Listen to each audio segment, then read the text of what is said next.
En el Evangelio de Marcos, capítulo 4, el Señor contó la parábola del sembrador y reveló 4 recepciones distintas del Evangelio.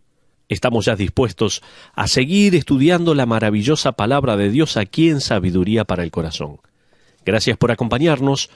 Estamos viendo el tema general, la religión y el camino al infierno. Hoy, el mensaje se denomina Jugando a la Iglesia. Está basado en Romanos, capítulo 2, versículos 19 al 24. Si usted tiene su Biblia a mano, por favor, busque este pasaje, Romanos 2, 19 al 24. Como le decía, en el Evangelio de Marcos, capítulo 4, se da recepciones distintas del Evangelio. A simple vista, el suelo parecía ser el mismo, pero en un caso, el suelo era duro y el Evangelio no pudo penetrar. En el otro caso, el suelo estaba lleno de espinos y malezas que ahogaron la semilla. En el otro caso, vemos que la semilla cayó en un suelo con poca tierra, en el cual la semilla echó raíces y creció. Todo parecía marchar bien, pero bajo la superficie había piedras que prevenían que las raíces crecieran. Eventualmente las raíces no pudieron alimentarse más y la planta murió. Entonces, tenemos el corazón endurecido, el corazón asfixiado y el corazón que no es sincero. Todos son corazones que no se abrieron al Evangelio, aunque todos trataron el Evangelio de una forma diferente. Algunos, como el corazón no sincero, parecieron haberlo aceptado y creído, pero al final la apariencia del buen suelo se erosionó, exponiendo la falta de credibilidad y el corazón endurecido. A veces pienso en la profundidad del suelo, en esta parábola, o en la realidad del buen suelo en términos de tiempo. En otras palabras, hay algunos que aceptan la semilla del Evangelio y parecen ser buena tierra por unos 6 meses o quizás 6 años, antes de revelar su verdadero corazón de piedra no convertido. A veces la apariencia del suelo se erosiona con alguna tragedia o una crisis, como puede serlo una tormenta financiera o un problema de salud o un desafío personal al estilo de vida, y la persona se da vuelta y deja su caminar con Cristo y la Iglesia. Estos, al final, rechazan el Evangelio, revelando así sus corazones sin regenerar. A veces sucede poco después de que la persona dice haber aceptado a Cristo. Todo parece muy real, genuino, pero con el tiempo queda al descubierto que no fue una verdadera redención. La vez pasada estaba hablando con el pastor de una pequeña congregación en cuanto a esto de la buena tierra y la semilla de la verdad. Él me dijo: Stephen, recuerdo hace unos años haber conocido a un hombre en mi iglesia que era muy respetado por todos. Él siempre hacía preguntas interesantes a la clase de escuela dominical. Estaba involucrado en varios ministerios y por 10 años fue uno de los hombres más destacados de la congregación. Una vez el pastor me preguntó si podía juntarme con este hombre para estudiar y ayudarnos mutuamente en nuestro crecimiento espiritual. Yo estuve de acuerdo. Después de 3 o 4 veces que nos juntamos, me di cuenta que este hombre nunca traía su Biblia, nunca tenía algo que decir en cuanto a su caminar con Dios y nunca hacía referencia al fruto espiritual o a una pasión por Cristo. Finalmente, una mañana, él me miró a los ojos y me dijo: Escúchame, voy a ser honesto contigo. Yo no estoy seguro en mi corazón de que Dios siquiera exista. 10 años en la iglesia. El suelo se erosionó después de 10 años de aparente recepción. Yo, en lo personal, tuve esa experiencia más veces de lo que hubiera querido. Recuerdo varios años atrás, oré junto a un hombre para que recibiera a Cristo. Comenzamos un discipulado juntos y después de unos meses terminamos con el mismo. Después de más o menos 1 año, él se divorció de su mujer y se fue a vivir con otra mujer. Al ser enfrentado con su forma de vida y la contradicción que ésta era con lo que la Biblia dice, él dijo que no sabía si realmente creía todo lo que la Biblia dice. Después de 2 años de estar en la iglesia, ¿sabe qué? El suelo se erosionó y reveló su corazón sin ningún tipo de conversión. Recuerdo otra vez, cuando estudiaba en la universidad, que en una ocasión iba caminando por el centro de la ciudad y un hombre me salió al encuentro pidiéndome dinero. Usted sabe, ser estudiante universitario y tener dinero es prácticamente imposible, así que le dije que no tenía. Él no me creyó y siguió pidiéndome. Yo le dije, escúcheme, yo podría darle dinero y seguramente usted lo gastaría y ambos seríamos más pobres de lo que ya somos. Tengo algo para darle que dura para siempre. ¿Le interesa?, le dije. Él me dijo, sí, ¿qué es? Comencé a compartir el Evangelio con este hombre. Él me escuchó con atención y respondió mis preguntas. Cuando terminé pude ver su rostro más relajado y sus ojos con lágrimas. Le pregunté, ¿le gustaría orar, confesar su pecado a Cristo y pedirle que lo perdone y lo salve? Él me respondió, con lágrimas en sus mejillas, sí. Le dije, ¿estaría dispuesto a arrodillarse aquí mismo en la vereda y orar conmigo? Había gente caminando, pero él respondió, sí. Nos arrodillamos juntos y oramos al Señor. Luego nos abrazamos y él me dijo, ¿no tiene algo de plata? Yo le respondí, realmente le estaba diciendo la verdad cuando le dije que no tenía nada, pero conozco de un lugar en el cual pueden darle alimento y lo que usted necesita. Él respondió, ¿o sea que no me va a dar dinero? Le dije, no tengo. Él desató su furia y comenzó a insultarme, blasfemar y decir todo tipo de cosas. ¡Qué tremendo! ¿Cómo es el engaño? Puede que no sea así de dramático, pero pienso que este mundo está lleno de personas como este hombre que hicieron una oración, pero no viven una vida santificada. Siempre me encuentro con gente que me dice, sí, yo hice la oración. Otros me dicen, sí, solía ir a la iglesia cuando era más joven. Otro me dice, hasta me bauticé. Hoy ya no me sirve todo eso.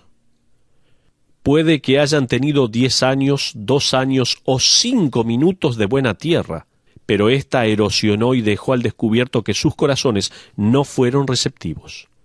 Solo hicieron la oración como un ritual, por el beneficio de ser salvos o de limpiar la conciencia, oraron aceptando a Cristo para poder agregarlo a su lista de seguros. Muchos de ellos aún van a la iglesia.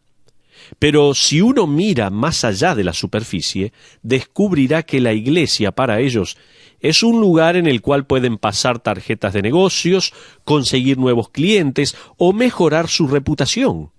La actividad espiritual es solo para ellos un ascenso.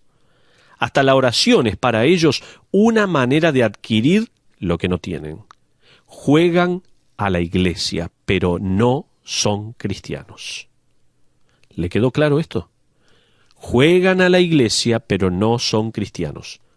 Son personas que dicen, Dios le bendiga, con sus labios, pero Dios no tiene nada que ver con sus vidas. No tienen ningún deseo por la palabra de Dios, el carácter de Dios o la voluntad de Dios. Ninguno, absolutamente ninguno. El apóstol Juan recibió la pregunta una y otra vez acerca de aquellos que dejaron de congregarse y se alejaron de la fe. Le preguntaban, ¿eran estos realmente salvos?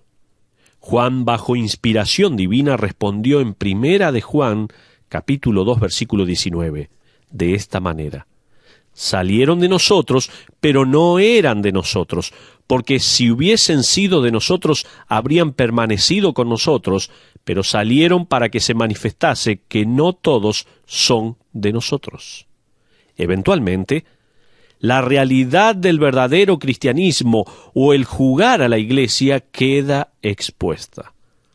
Solo fue cuestión de tiempo y la fachada de cristianismo se derrumbó, dejando al desnudo el falso cristianismo.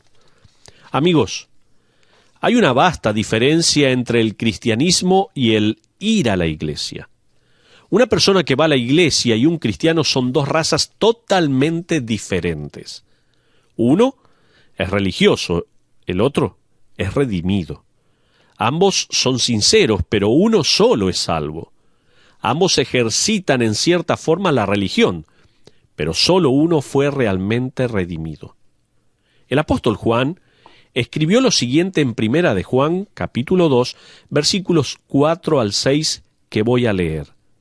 Dice la Biblia: el que dice yo le conozco y no guarda sus mandamientos, el tal es mentiroso y la verdad no está en él. Pero el que guarda su palabra, en este verdaderamente el amor de Dios se ha perfeccionado. Por esto sabemos que estamos en él. El que dice que permanece en él debe andar como él anduvo. Y en el capítulo 1, versículo 6, leemos así: si decimos que tenemos comunión con él y andamos en tinieblas, mentimos y no practicamos la verdad. Pablo le advirtió a Tito lo siguiente en el libro de Tito capítulo 1, versículos 10 y 16. Porque hay aún muchos contumaces, habladores de vanidades y engañadores, profesan conocer a Dios, pero con los hechos lo niegan, siendo abominables y rebeldes, reprobados en cuanto a toda buena obra. Hasta ahí la porción de la palabra. La distinción importante entre lo que es genuino y lo que no es el dar fruto. En el Evangelio de Marcos, el Señor dejó bien en claro que la reproducción espiritual y el dar fruto son las cosas que revelan una vida espiritual. Este es el tema principal de Pablo para con el judío fiel. Tal como el hombre inmoral es condenado en Romanos capítulo 1, de la misma manera que el hombre moral es condenado en el capítulo 2, también el hombre religioso y con él los sistemas religiosos son condenados. Lo único que hacen las religiones del mundo es limpiar sepulcros. Son expertos en ponerle maquillaje a los cadáveres. Se los oye muy santos y se los ve muy buenos, parecen estar vivos y con posibilidades de dar vida, pero por dentro solo hay muerte. En la época de Pablo no existía nadie más religioso que un judío fiel, y ellos lo sabían muy bien.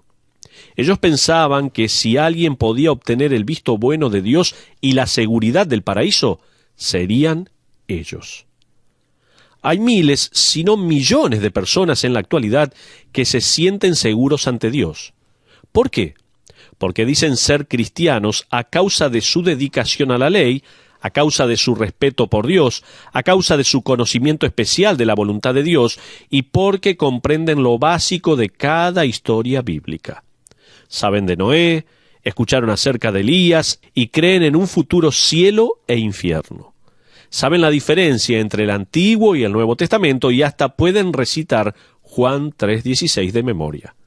Sin embargo, tal como vamos a ver hoy, la profesión del judío fiel nada tiene que ver con su práctica. Sus creencias no impactaban su conducta. Lo que ellos recitaban con sus labios nada tenía que ver con lo que hacían con sus vidas. Ahora, déjeme recordarle, porque Pablo nos da 6 razones por las cuales el judío fiel o el hombre religioso se sentía eternamente seguro ante Dios. Comienza con el versículo 17 de Romanos capítulo 2. Esto ya lo estuvimos viendo en otros estudios anteriores. Solamente lo quiero mencionar. El judío fiel se sentía seguro a causa de su nombre especial. Fíjese en el versículo 17a. He aquí tú tienes el sobrenombre de judío. La segunda causa era la dedicación a la ley. El judío fiel se sentía seguro a causa de su dedicación a la ley, a la palabra de Dios. Mire con el versículo 17 donde dice, y te apoyas en la ley. En tercer lugar, el judío fiel se sentía seguro a causa de su respeto por Dios. Fíjese al final del versículo 17, dice, y te glorías en Dios. En cuarto lugar, el judío fiel se sentía seguro a causa de su conocimiento. Continuemos con el versículo 18, la primera parte, dice, y conoces su voluntad. Estamos recordando solamente y brevemente 6 razones por las cuales el judío fiel, o podemos decir el hombre religioso, se sentía seguro delante de Dios. En quinto lugar, el judío fiel se sentía seguro a causa de su perspicacia en cuanto a lo esencial. Fíjese en el versículo 18, dice, instruido por la ley apruebas lo mejor. Y en sexto y último lugar, el judío fiel se sentía seguro a causa de su educación bíblica. Fíjese, por favor, en la última parte del versículo 18. Dice, instruido por la ley. Instruido es la palabra griega katekeo, de la cual tenemos la palabra castellana catequesis. El judío fiel se sentía seguro ante Dios a causa de todas estas razones, de la misma manera que muchas personas religiosas en la actualidad que llenan los bancos de algunas iglesias se sienten seguras con sus razones. Ellos se conocen los credos, los versículos, la ley y el nombre del único Dios verdadero. Son religiosos con sinceridad, pero a la vez van camino al infierno. Ahora, la culpa del judío fiel y religioso estaba compuesta por lo que Pablo va a desarrollar en los próximos versículos. En Romanos, capítulo 2, Pablo revela 6 motivos, 6 razones por las cuales el judío fiel se sentía seguro ante Dios. Pero ahora, comenzando con el versículo 19, él va a revelar 4 razones por las cuales el judío fiel, o el hombre religioso, podemos decir, se sentía superior a los demás hombres. Tome nota, 4 razones por las cuales el judío fiel o el hombre religioso se sentía superior ante los demás. La primera razón por la cual este judío se sentía superior a los demás es porque se consideraba como supervisor espiritual. Mire el versículo 19 en su primera parte. Dice, y confías en que eres guía de los ciegos. Dicho de otra manera, sería, ¿qué haría Dios sin nosotros? Somos indispensables para la humanidad. Estos pobres perros gentiles jamás llegarán a ningún lado sin nuestro liderazgo. Van a errar el camino. Esto era lo que ellos pensaban, lo que ellos decían, lo que ellos estaban considerando. Jesucristo le diría a los líderes judíos que, de hecho, ellos mismos estaban ciegos. Sus ojos estaban cerrados a la verdad del Evangelio, y en Mateo capítulo 15, versículo 14, Jesús dice lo siguiente de los líderes religiosos. Escuche bien. Son ciegos, guías de ciegos, y si el ciego guiare al ciego, ambos caerán en el hoyo. En Mateo 23, el Señor nuevamente les dice a los fariseos en el versículo 16 de esta manera, ¡ay de vosotros guías ciegos! En el versículo 17, insensatos y ciegos. En el versículo 19, necios y ciegos. En el versículo 26, fariseo ciego, limpia primero lo de dentro del vaso y del plato, para que también lo de fuera sea limpio. A propósito, Pablo dice lo mismo en cuanto a las religiones de este mundo, cuando escribe en 2 Corintios capítulo 4, versículo 4, y menciona esto, en los cuales el Dios de este siglo cegó el entendimiento de los incrédulos para que no les resplandezca la luz del Evangelio de la gloria de Cristo, el cual es la imagen de Dios. Ellos se creen muy superiores por ser supervisores espirituales. Pero en segundo lugar, qué ironía, que el judío se consideraba superior a los demás, ya que en segundo lugar vemos que también se consideraba la fuente de iluminación. Mire nuevamente en el versículo 19 de Romanos capítulo 2, si tiene su Biblia allí, mire Romanos 19:2. Y confías en que eres guía de los ciegos, luz de los que están en tinieblas.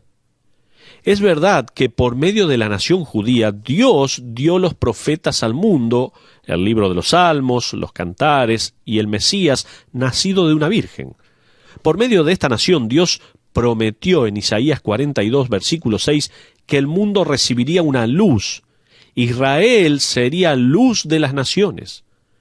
Pero la nación de Israel rechazó al Mesías, al que justamente reclamaban ser la luz del mundo. Y el mundo actual, que rechaza a Jesucristo, se ha condenado a sí mismo a andar en tinieblas, por más que piense que está iluminado. El judío fiel, o el hombre religioso, se siente superior a los demás por considerarse supervisor espiritual o porque también se consideraban la fuente de luz. En tercer lugar, la tercera razón por la cual el judío fiel se sentía superior era porque se consideraba el estándar de la moralidad. Mire el versículo 20 en su primera parte. Instructor de los indoctos, dice la Biblia. La palabra instructor da la idea de alguien que marca los límites. Hace poco estuve visitando el lugar de construcción de nuestra futura iglesia. Mientras dejaba a mis hijos que iban a jugar un poco al fútbol allí, por unos minutos me puse a mirar el campo de juego. El partido debe jugarse dentro de los límites de la cancha, que en este caso están marcados con cal en el césped. Me puse a pensar esto. Si la pelota pasa esas líneas, está fuera de los límites y no sirve. El referee va a soplar el silbato ni bien la pelota salga del campo de juego y determinará quién hace el tiro lateral. ¿Sabe una cosa? El judío fiel decía: yo soy el que sopla el silbato cuando alguien se sale de su lugar. Cuando alguien cruza la línea, yo seré el referee en la vida de los demás. Esto es lo que ellos estaban pensando. Esto es lo que el judío fiel estaba pensando. ¿Y cuántos hay hoy en día que también siguen pensando lo mismo? Y nos estamos refiriendo a razones, 4 razones por las cuales el judío fiel o el hombre religioso se sentía superior ante los demás. Mencionamos porque se consideraba un supervisor espiritual. También en segundo lugar mencionamos porque se consideraba la fuente de luz. En tercer lugar, porque se consideraban el estándar de la moralidad. Ellos marcaban el estándar en todas estas cosas. La cuarta razón por la cual el judío fiel se sentía superior era porque se consideraba a sí mismo como la fuente de la sabiduría. Fíjese en el versículo 20. Dice: maestro de niños que tienen en la ley la forma de la ciencia y de la verdad.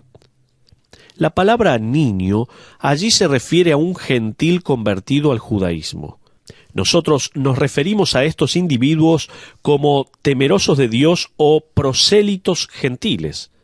Se trata de alguien que ha dejado su idolatría pagana y comenzó a seguir al Dios de Israel. A esas personas se refiere allí la palabra niños. Estos necesitaban recibir enseñanza. No sabían nada acerca del Torá, de la ley de Dios, no sabían nada. El problema era que los líderes religiosos les enseñaban tradiciones como si fueran doctrina y los introducían así a rituales en vez de una verdadera relación con el Dios Santo, vivo y verdadero. Esto era lo que le enseñaban, tradiciones en vez de doctrinas. El prosélito gentil quedaba en una situación peor que la anterior. Jesucristo dijo lo mismo en Mateo capítulo 23, versículo 15. ¿Lo recuerda? Si no, vamos a leerlo.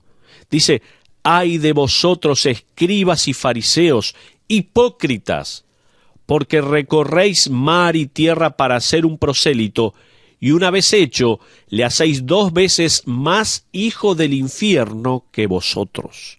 ¡Qué palabras duras!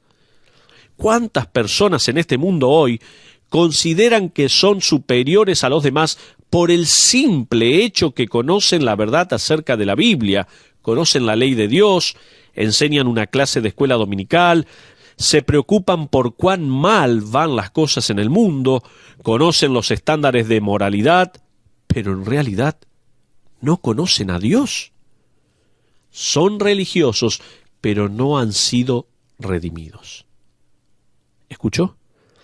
Son personas religiosas, pero no han sido redimidos por la sangre preciosa de Jesucristo. ¿Cuántas personas, me pregunto yo, habrá en nuestras iglesias así? Tal vez usted que nos está escuchando por mucho tiempo estuvo viviendo así o está viviendo así. En una forma religiosa, y aún se cree superior a otras personas. Siempre nosotros tratamos de compararnos con otras personas. ¿Por qué? Porque no nos hace tan malos. Pero tenemos que compararnos con Dios, con el estándar de vida que Dios ha establecido. Esto ahora nos lleva a 5 preguntas retóricas que confrontan al hombre religioso o judío fiel con su pecaminosidad ante Dios. Y quiero que se la haga a usted también. Que usted se haga cada una de estas preguntas. Usted dirá, ¿cómo sé yo si he sido engañado? O tal vez se pregunta, ¿cómo puedo examinar mi fe para ver si realmente fui redimido? ¿Sabe una cosa, querido oyente? En los próximos versículos, el apóstol Pablo toma la Escritura y barre el aparente buen suelo para dejar descubierto el suelo pedregoso de incredulidad. Pablo nos da 5 preguntas que confrontan ese sentido de superioridad y de seguridad. Se trata de 5 preguntas que revelan la realidad del buen suelo y la buena semilla que da fruto o la falta de los mismos. ¿Está preparado? Vamos a estas preguntas. Si usted no tiene esta seguridad de que realmente es salvo y sus frutos no demuestran su salvación, por favor, hágase estas preguntas. La primera pregunta que Pablo formula es, ¿tú que enseñas a otros, no te enseñas a ti mismo? Dicho de otra manera, el judío fiel conocía la verdad y enseñaba la verdad de la ley, pero no había aplicado esa verdad a su propia vida. Mire el versículo 21, por favor. Dice, tú pues que enseñas a otro, ¿no te enseñas a ti mismo? El credo religioso de ellos no producía una conducta justa. Lo que se dice que se cree no afecta la manera en que se vive. Ahora, Pablo esperaba que su audiencia dijera algo así. ¿Cómo que nosotros no ponemos en práctica la ley? ¿No nos has observado? Nos lavamos las manos de manera ceremonial antes de comer, nos rehusamos a trabajar durante el día de reposo, nunca nos perdemos un sacrificio o festival religioso, hacemos oración y ayuno y damos dinero a los pobres. ¿Cómo que no ponemos en práctica la ley en nuestras vidas? Pablo habrá estado esperando estas respuestas. Entonces, Pablo pasa a decir, bueno, ahora que me piden que sea más específico, en el versículo 21 leemos la segunda pregunta retórica. Tú que predicas que no se ha de hurtar, ¿hurtas? Fíjese que Pablo no los está acusando de ladrones, sino que está haciendo una pregunta retórica esperando hacerlos pensar. ¿Hurtas?, le dice Pablo. Jesús ya los había condenado por haber hecho de la casa de su padre cueva de ladrones, ¿recuerda? Cuando tenía que ser una casa de oración. Usted dice ser cristiano y a la vez roba. Hace poco leí un artículo en el diario titulado de esta manera, escuche bien, Trampas informáticas en ascenso. Trampas informáticas en ascenso. Este artículo decía lo siguiente: el tomar información que a uno no le pertenece y ponerle su nombre, ¿no es hacer trampa? Esto es lo que decía comenzando este artículo. Una profesora de la Universidad George Mason lo llama plagio de parches, a lo que algunos estudiantes hacen al copiar y pegar en sus computadoras ciertos artículos que encontraron en Internet y luego presentan el trabajo práctico como si fuera propio. Ella ha encontrado alumnos haciendo esto hasta en la clase de ética informática. Los profesores y administradores de varias universidades están de acuerdo con que el hacer trampa se ha vuelto más sencillo gracias a las computadoras. Antes, uno tenía que ir a la biblioteca, encontrar la información y reescribirla. Decía un profesor, ahora uno desde su propia habitación frente a la pantalla busca, hace clic con el mouse y listo. Hasta aquí lo que decía este artículo. ¿Y qué podemos decir del mundo de los negocios? Según un estudio realizado, las grandes compañías pierden cerca de 10 billones de dólares al año a causa de pequeños robos por parte de los empleados. ¿Escuchó? Las empresas pierden 10 billones de dólares por año a causa de pequeños robos por parte de los empleados.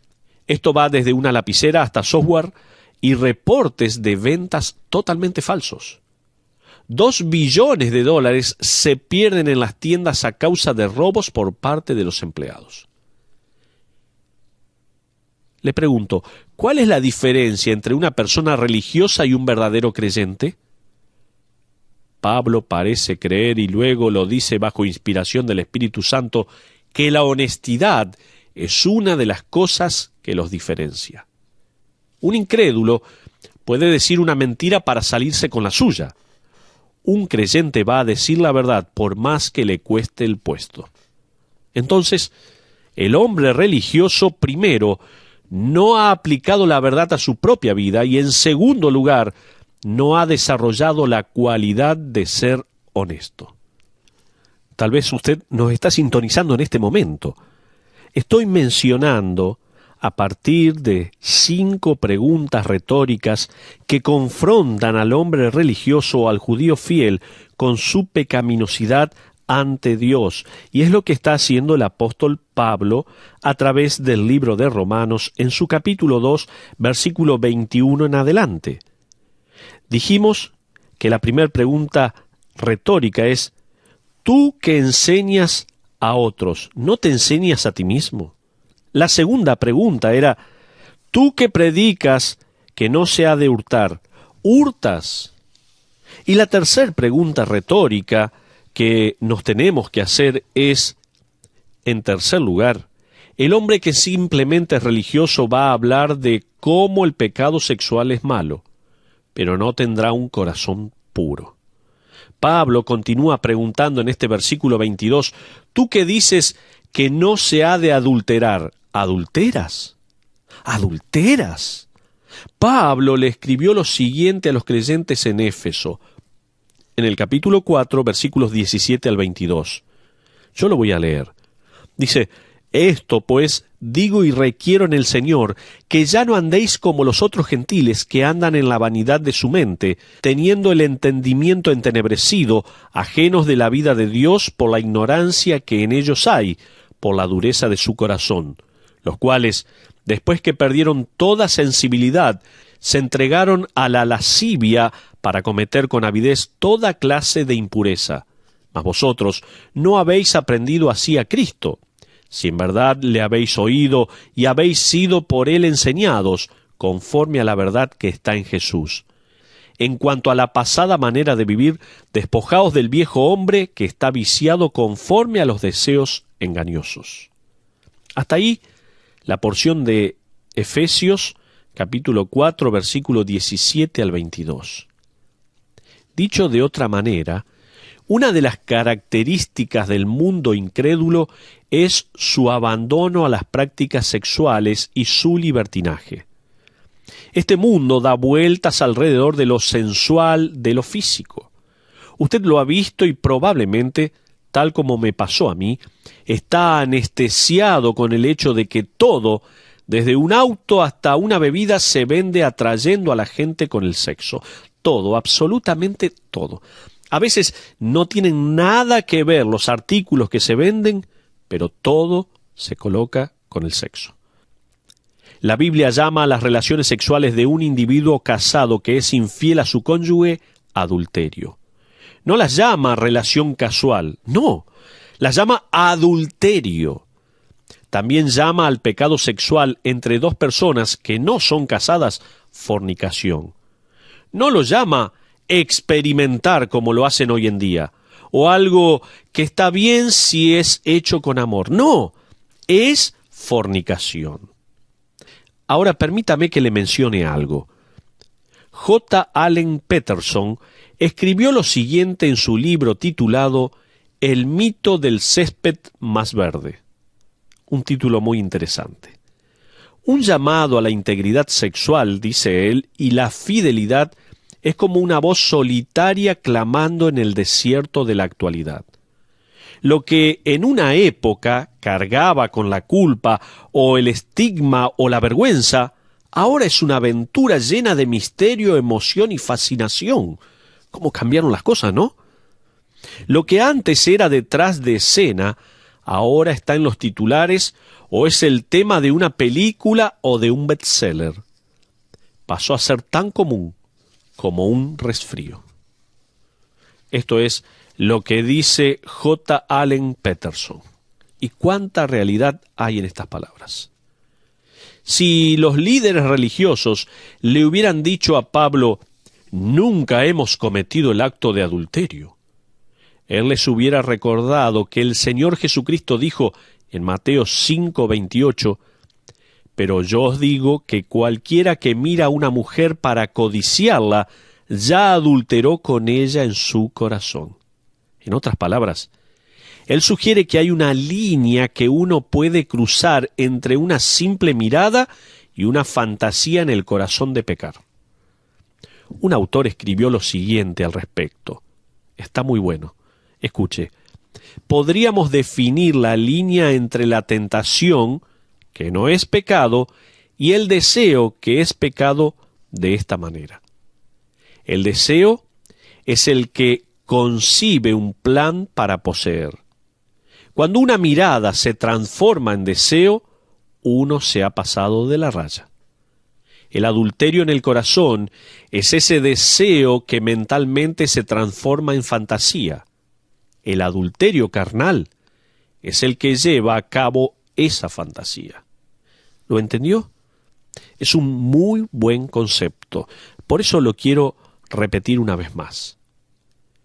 El deseo es el que concibe un plan para poseer. Cuando una mirada se transforma en deseo, uno se ha pasado de la raya. El adulterio en el corazón es ese deseo que mentalmente se transforma en fantasía. El adulterio carnal es el que lleva a cabo esa fantasía. Muy bueno este concepto, muy explícito. En Romanos capítulo 2, Pablo pregunta a los judíos fieles y a los líderes de ese momento, ¿han cometido el pecado de desear tener relaciones sexuales con alguien que no fuera su esposa? ¿Han dado algún paso para llevar a cabo el acto? Es una pregunta que se necesita formular en la actualidad también. El corazón del hombre no ha cambiado en los últimos 2000 años y no va a cambiar, En la actualidad tenemos las mismas cifras de inmoralidad fuera de la iglesia que dentro de ella. ¿Escuchó? Las mismas cifras de inmoralidad están fuera como dentro de la iglesia. Entonces, en términos de evaluar la verdadera conversión versus la decepción espiritual, una de las evidencias más grandes de la verdadera conversión es una pasión por tener un corazón y una vida pura. ¿Cómo está su corazón? ¿Cómo está su vida? Le pregunto. En cuarto lugar, cuarta razón, cuarta pregunta retórica que el apóstol Pablo, guiado por el Espíritu Santo, le hace a estos judíos fieles. En cuarto lugar, Pablo pregunta en la última parte del versículo 22, ¿tú que abominas de los ídolos, cometes sacrilegio? En otras palabras, el judío fiel no escogía a Dios por sobre el dinero. Esta expresión es difícil de entender. Hay varias interpretaciones al respecto y ninguna me convence. Personalmente creo que hay dos cosas que nos pueden dar un poco de luz al respecto.